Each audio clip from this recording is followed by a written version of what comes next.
وهاجاك dhegeystayaal barnaamijkii hore aad dhegeysateen waxa inoo joogay waqtigii la dilay ninkii la oran jiray Kofil iyo gabayigii Seyd Moxamed Cabdule Xasan geeridiisa uu ka tiriyay halkii aynu hadaba taariikhdii ka sii wadayna imankana bal waxaynu eegaynaa mabdii Seydku uu lahaa inuu ahaa mid diineed iyo inuu doonayay dawladnimo maxaa taas muujinaya waa tahay waxaan mar kale hadaba idinku celinayaa aw jaamac Umar Ciise oo arintaasi bal inoo ifiya marka bal gabayadii uu dalka hadda markaa kula hadlayay oo ay lagu mariyay aan wax ka soo qaado waa kuwii wadaniga ahaa ee uu markaa ku sheegayay maaragtay muxuu ahaayay in dawladnimona ka muuqanayso ku dheeraan maayo waxaan ka soo qabanayaa geeraargu kula hadlayay culamada wuxuu yidhi doodna waxaan u leeyahay culamada dafaarka waana idma doocina idinkaygu diimaye dalkaad ibiiseen baa dacarta igu kiciyey waa markay culamadu ku kaceen oo wax ka sheegeen oo yidhaahdeen ninka kanu meeluu wuxu wado ma naqaan doodna waxaan u leeyahay culamada dafaarka waran idinma doocina idinkaygu diimaye dalkaad ibiseen baa dacarta igu kiciyeye 5 haloo idin daran dannigiin ka fiirsada mar waa inaad dayowdeen diirad haddaydin qabateen dadka aydin raacdeen isna weydin degagubi dilaalkii la siiyana dafna kama helaysaan ninkii idin daraabaana ajri iyo ducu heli dibna deeqa ay eebbahay debinta saari maysaan diin niman lahayni dabeer caynsan weeye war maxaa dufulayow cadawa ugu daranteen wanka doosha weyn iyo madagadaa u xilatiin qandiga ma iska duubtaan dawarsigu ma fiicne awyaalo ma diideen jihaadka ma u dareertaan daran iyo seef degta maa ku qaadaan darmaan haad laqooqdiyo doolaab maa u fuushaan wiyilka diirka qaadka bidixda ma ugu dadabtaan doobiga xamaalka dakarka maa ka goysaan idinkaa dalkaba lee dawlad ma u ahaataan ilay doqoni calaf male dulbaax maxaa ka baylahay ereygaa waxaan u daliishanayaa inuu dawladnimo maskaxda ku hayey idinkaa dalkaba lee dawlad ma u ahaataan ilay doqoni calaf male dulbaax maxaa ka baylahay mabdiisa wixii muujinayey mar kaleeto kolkii uu samray waayadii dambeeto xaalkiisii uu soo noqday maaragtay gabaabsi wuxuu yidhi haddaan waayey calan layna shiro tan iyo Nairobi miyaan waayey naamuus janniyo daalac iyo naasil haddaan waayey ciidoo naqleh iyo inaan nugaal daaqo miyaan waayey neefaan xarbada naalla ugu fuulo haddaan waayey ruux iga naxa oo ii nasaba jeegta miyaan waayey naxariis alliyo nebiga jaahiisi marka ereygaa hore oo ah haddaan waayey calan layna shiro tan iyo Nairobi miyaan waayey naamuus janniyo daalac iyo naasil waxay ku tusaysaa inuu hawo ka qabay maaragtay tan iyo Nairobi inuu markaa gacan ku dhigo haddii haddaba sayidku uu dagaalkaasi kulul ee uu galay uu Soomaalida ku guubaabinayay inay Ingiriiska iska eriyaan dabcan guul darrada ku dhacday halgankiisii waxa gacan ku lahaa ama ka soo horjeeday dad Soomaaliyeed maxay ku diidanayeen maxayse dood ahayd aw jaamac Umar Ciise aan idinku celiyo oo inoo soo qaada doodii raggii sayidka iyagu ka soo horjeeday gaar ahaan raggii gabayaaga ahaa ee murtida ku muujiyey doodooda dadka qaarkiis waxay u arkayaan Seyd Moxamed inuu ahaa haliyey wadaniya oo jihaad galay oo maaragtay muxuu ahaayay diinta iyo dalkaba wax u qabtay magaciisina haddan weli taagan yahay oo ay weli maanka iyo maskaxda ku hayaan dadna waxay la ahayd iblis la soo diray oo ummadii laayay dadkii oo dhan kow ka dhigay xoolihii dhacay oo aan hore loo arag marka 4 gabay oo ay ku eedaynayaan sayidka ayaan halkan ka taataabanayaa mid waxaan ka soo qaadnay Hobya midna waxaan ka soo qaadnay Boosaaso midna waxaan ka soo qaadnay Berbera midna waxaan ka soo qaadnay hawdka ciida ee dhulbahantuhu dego bal 4 gabay kan ugu horeeya Berbera aan ugu horeysiino waa Cali Jaamac Haabil oo ay xinif sayidka lahaayeen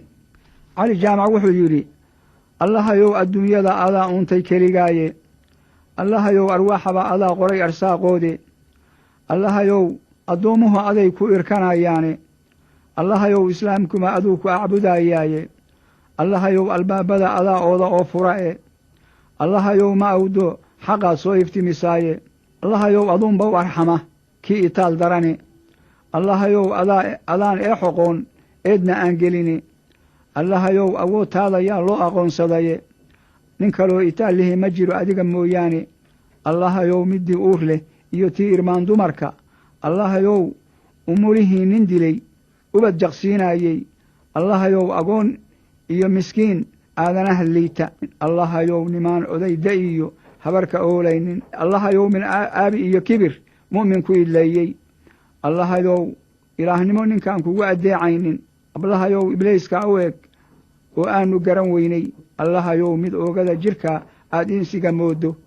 allahayow misana aan ahayn awliyana sheegtay allahayow ninkaa ku ankiree diiday amarkaaga allahayow nin aayadaha iyo diinta ku adeegta allahayow misana aanu odhan siday ahaayeenba allahayow aqoon laawaha eydu daba joogto allahayow adigu waad og tahay waadna aragtaaye allahayow arooryo iyo goor alliyo leylba allahayow ibliiska khalqigu ka ashkatoonaayo allahayow hanagu eegin ku ergaan nahaye allahayow addoommaanu nahay diinta aaminaye allahayow baryada naga ajiib ku ergaan nahay waxaan u leexanayaa markaa nin la odhan jiray cali maxamuud samantar oo gobolkaa ku noolaa magaalada boosaaso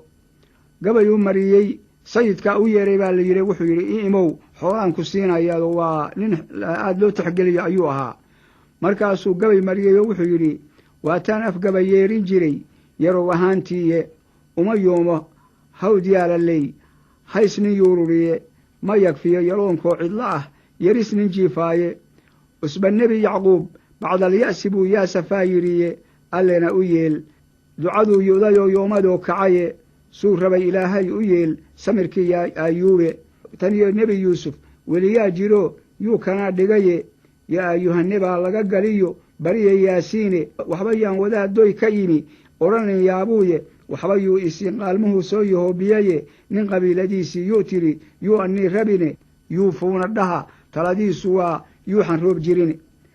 marka waa diiday oo wuxuu yidhi u tegi maayo agtiisana mari maayo nin kaleeto isagoo jooga magaalada hobya ayaa waxa dhacay dagaal laysku arkay daraawiishtii marka waxay moodayeen markii horeeto inay daraawiishta iska celin karaan kolkii warkii loo keenay oo siday wuxu laayeen iyo hoogga ay dhigeen ayuu gabay ka mariyey waxaa la odhan jiray ninkaas geylan nuur guray tumaal buuna ahaa nin gabyaaya oo caana oo la og yahay ayuu ahaa wuxuu yidhi hadday maanso caraf leedahay iyo caashaq iyo xiiso awal baan ka soo carafsaday oo cayn walbuu idhiye cajab weeye maantana adduun camalka joogaaye cayriyaamadii shalay haddii la isku caatoobay cadcadkii la laayiyo raggii ciiradka u jiifay caynaan waraarigii haddii la isku caatoobay ee labada ciidan isu timi ceelka ina diinle cara jooga iyo car soo soco hadday camaladaas noqotay nin cisaaro qaba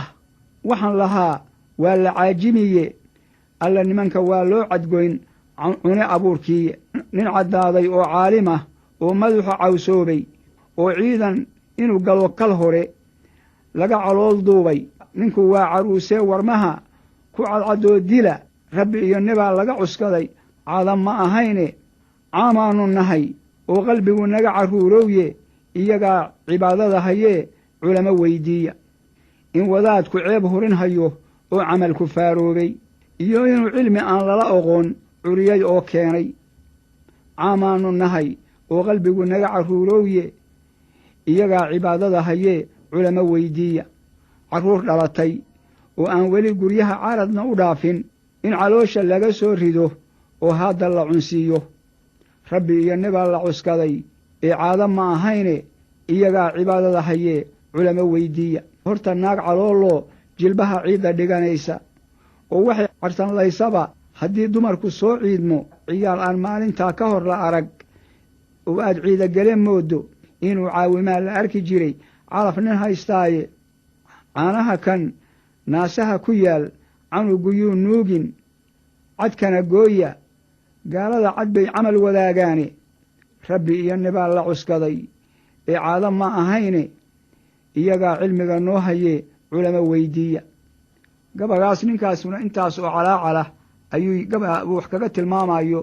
oo uu leeyahay waxaas ayaa daraawiishi samayn jirtay iyo wax ka daran calidhuux oo ugu afkharaaraa raggii gabayga u mariyey isagu waa la dooday oo wuxuu yidhi ninkii weligii diintii bannaan daacad ugu sheega dariiqii rasuulkii ninkii diirka uga qaada daw kulama soo baxo cilmiye waa la diriraaye doofaarraduu wadan jiruu dila yidhaahdaaye iyaguna markaasay ku diidi mahayaane bal in meesha lagu doorsan yahay waxuu daliilkiiya duqaydii badnayd ee ku lumay duudsi iyo jeedal dammanaanshaha reer tolkay loogu dawgalay sidii bay u dabaroorayaan daalinkii rogaye dooxiyo hadday nala degaan degalka buuhoodle waxaa lagu durdurin ee bahay uma darraadeene sidii dumar dagaal iyo afxumo uma dulqaateene diyaar uma hadlaan wiilashii dawladda ahaaye daaroodka waa wada dhasheen dir iyo haabkiise hadday deris wadaagaan nin kale dacal ma waayeene alla may iskaga soo durkaan deris ma laayeene gabaygaasna waxa mariyey calidhuux gabayadii uu mariyey oo doodda ahay kula doodayey u marinayey ninka la yidhaahdo in cabdulla xasan waa gabaga ugu hufan inta kaleeto waacay iyo maaragtay muxuu ahayey waxaan la sheegi karin haddee waxa la yidhi rag colloobay cay iyo abxumo waa camaladoodii wahaag dhegaystayaal intaasna halkaa kaa gudubno waxaa daba sii socday dagaaladii dhex yaalay dowladdii ingiriiska iyo sayidka iyo daraawiishtiisii sayidka waxaa qalcaddiisa ugu adag ahayd degmada la ydhahdo taleex waxaa ingiriisku deetana halkaasu ka saaray markii dayuurada uu ku garaacay deetana sayidka iyo wixii ka hadhay daraawiishtiisii waxay u gudbeen dhulka soomaalida eema ka tirsan dalka etoobiya si markaasi dib ay isugu abaabulaan ciidan cusubna ay u helaan wakhtigaasi ingiriisku ah niman soomaaliya odayaal ah ayuu sayidka u diray si loogu soo qanciyo inuu isdhiibo isagan xarun diineed looga sameeyo galbeedka maxmiyadda hase yeeshee sayid maxamed cabdalla xasan ergadaasi waa uu diiday wakhti yar kadib sayidka iyo raggiisii waxa weerar ay ku soo qaadeen qabaa'ilka soomaalida ee degan dhinaca suhdinta etoobiya dabadeedna iyada oo ay taageero ka heleen ingiriiska ayay qabaa'ilkaas iyaguna ku duuleen xaruntii daraawiishta oo halkaasi si xun ay ugu jabiyeen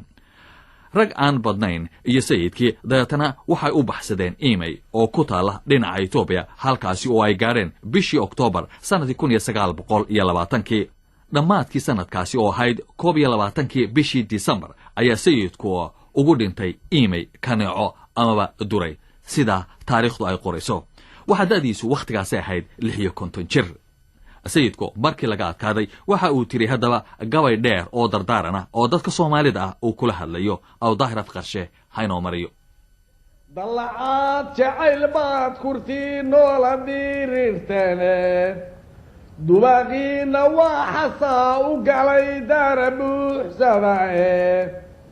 duukama heshaan faranji aada wadhigataane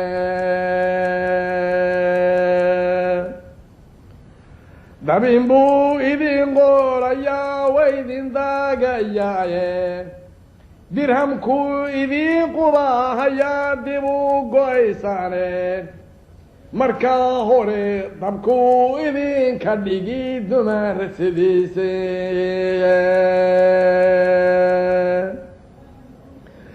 markaa xigaana daabaqaada wuu idin dareensiine markaa xigaa dalkuu idinku odhan dunyo dhaafsadae markaa xigaa dushuu idinka rari sidaa dameeraaye giddigeedba soomaali baan dayrka ka ahaaye dhaxaan daraawiishta idhi doonta gaaladae dhaxaan askaara uu dalbaday dabaada taageene dhaxaan dabkii iyo la hadhay dunyadu wadaaye dhaxaan intaan janaana dilay soo dabaaldegeeye dhaxaan dekeeda uu xamiray duniyo roge ninkii diriirta geeya maalin bay dunidu iishaayeen mantu aan diyaafad iyo guul dareejo eegayay baldayay waxay nagu falin daraf nijaaseedka وهجاك دقيسيال انت هدب أن كأقدمنا هلجن كي سيد محمد عبد الله حسن